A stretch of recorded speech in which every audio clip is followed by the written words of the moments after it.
মাঝে মাঝে মনে হয় সংসার ধর্ম বাদ দিই ধান জীবিকা। খুব সুন্দর বাড়ি দেখো দেখি, সব বিদেশি টাকার খেলা।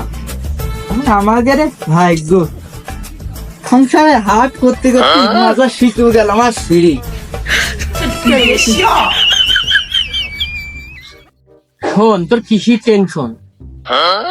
ওটা লিজন মিয়া বিদেশ থেকে 83 কোটি টাকা পাঠায়, আর আমি তো দিয়ে দেবো বিদেশে পেলে না টাকা পাঠায়। তোর কোনো সংসার একদম পানির মতন চলবে। তোর বউ এসে কাজ না দেখবে, তোকে আমি ভালো করে বিদেশ পাঠাবো।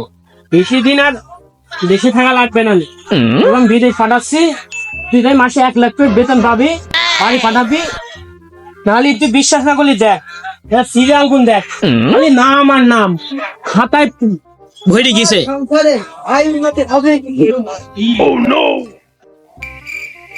শোন, তো 5 লাখ টাকার বিষয় 2 লাখ টাকা 3 লাখ টাকা নিয়ে যাবো। তোমার ভাই বেড়াদার মানুষ, তোকে আর বেশি লাগবে না। তুই 2 লাখ টাকা দিস, আর পাড়ার মধ্যে খোঁজ লাগা, যদি যাই 2 লাখ টাকা পাঠা। বিদেশ আমি যাবো, সুন্দরী বউ আমার থাকে থাক, না থাকে না থাক।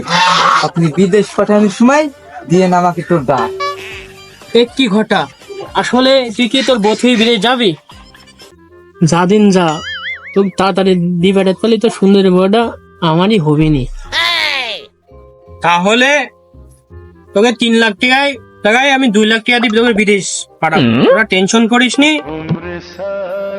যা খরচপাতি আমি দেবো। 2 লাখ টাকায় যাবি, তো ওদিক প্রস্তুতি নে, আর ভালো মন্দ খাইবার আত্মীয় স্বজন বাড়ি রেডি হয়ে থাক। মন কর তুই বিদেশ চলি গেছি, পা ফেলবি, আর অর্ধেক পা এদিক আছে, ওকে চলি গিস, টেনশন করিস নি। ভাই আমার ওই তো ভালো দেশে পাঠায়, সুন্দরী বধূ তো আর বিদেশে কালা ধুলানি থাকা যায় না। ঠিক আছে ঠিক আছে। একটা যদি চাকরি পাইতাম, সুন্দর সুন্দর মাইয়া পটাইতাম। শালা আমার সরকারি চাকরি করছো, ভাতের ভাত খাইতে খুব মজাই লাগবে। টাকা 5 লাখ লাগুক আর 10 লাখ লাগুক, সরকারি চাকরি আমিও করবো। বাপের গরু আছে, গরুরা বেচ দেবো। বাপ তো সারাকাল ঘুমায়, সবসময় ঘুমিয়ে থাকে। ও সমস্যা নেই, টের পাবে না। সবার সরকারি চাকরি রয়েছে, আমার যে কবে সরকারি চাকরি হবে?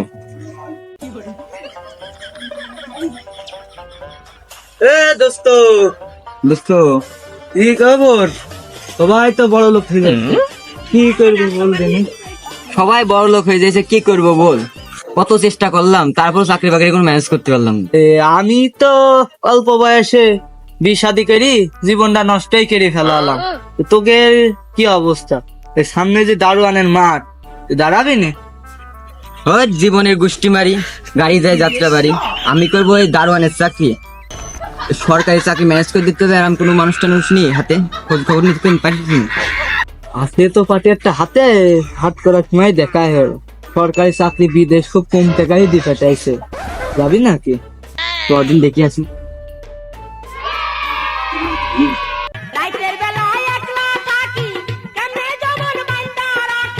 দাদা আমার বিষয়ে তো আপনার সাথে কথা কইই গেলাম।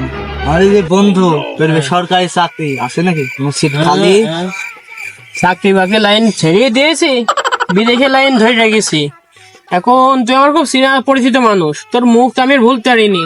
তোর মুখ পান তাকি ওকে একটা দেয়া যায়। আপনার সাথে আমার চিনা পরিচয় হইলো কি কেরি দাদা? আপনার সাথে আমার দুপুর বেলা হাট করতে যাওয়ার সময় পরিচয়, এই 3 ঘন্টা হইলো। যা হয় হয়ে গেছে, বন্ধু লোহার একটা হইলো। আহা, ছেলের লম্বা ফিটনেস একদম 7.5 ইঞ্চি, এই জন্যই কথাটা বললাম। আমি গরিব মানুষ দাদা, সরকারি চাকরি একটা শখ। দেখেন অল্প টাকার ভিতর কোন একটা সরকারি চাকরি বাকরি হয় নাকি? একটা কথা বলি দাদা, আজকে আমার মন ভালো না। কেন কেন কেন? আসলে আমার সুন্দরী বধূ বিদেশে যাবো তো, তাই থেকে আমার মন ভালো না। যে সরানোর সময় দেখো টাকা কম নেবো, দেখো আমার পুকুরটি দিতে হলো তো বিদেশ আগে জোরে পাঠাতে হবে, নাহলে তো তোর বোর্ড আমার হয়েছে না। দাদা ওই আমার একটু টাকা পয়সার শর্ট আছে, ওই একটু টাকা পয়সা কমলে ভালো রাষ্ট্রে দিবা। ঝুলা চামড়া দেখি দিই, হ্যাঁ নাইজেরিয়া হলো আমার কোনো সমস্যা নেই, ঝুলা চামড়া আচ্ছা ঠিক আছে তোকে নাইজেরিয়ায় পাঠাবো যা। ফসাবো কিন্তু। হ্যাঁ নাইজেরিয়ায় রাসেল দা, কোনো টেনশন করার দরকার নেই। ক্যারাম হইলো, আব্বা ঘরে ঘুমাইছে, গরু বাইরে নেই, গরুকে পেলে গোয়ালে খাইতে দিছে। আহ শোনা গো, আমার গরুটা বেচতে পারলে আমার চাকরির টাকা হয়ে যাবে।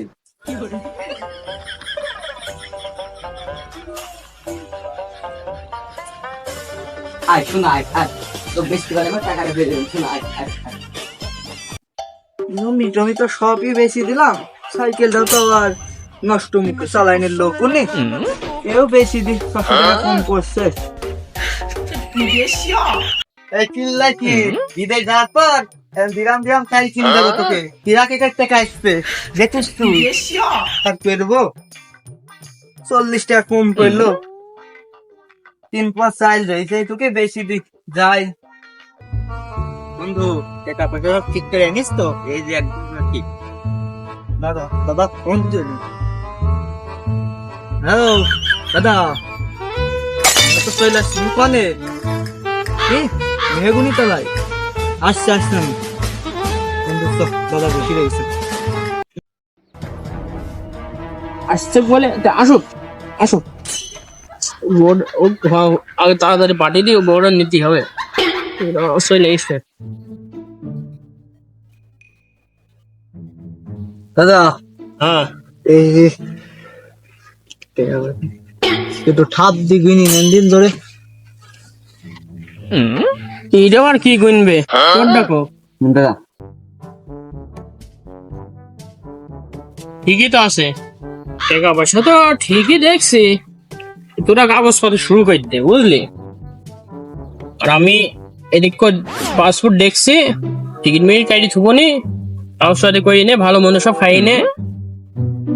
7 দিন পর এই যায় দেখা করবি, একদম 7 দিন পর তোকে দেশের বাইরে পাঠিয়ে দেবো। বড়গুন তুই যাস, আচ্ছা যা, 7 দিন পর এখানে আসবি, যা।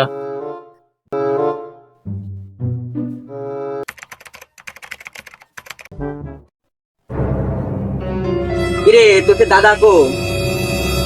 দাদা তো মেলা ঝামেলার লোক, মনে হয় ওই প্লেনে তুলতে গেছে, তারা কোন দিনে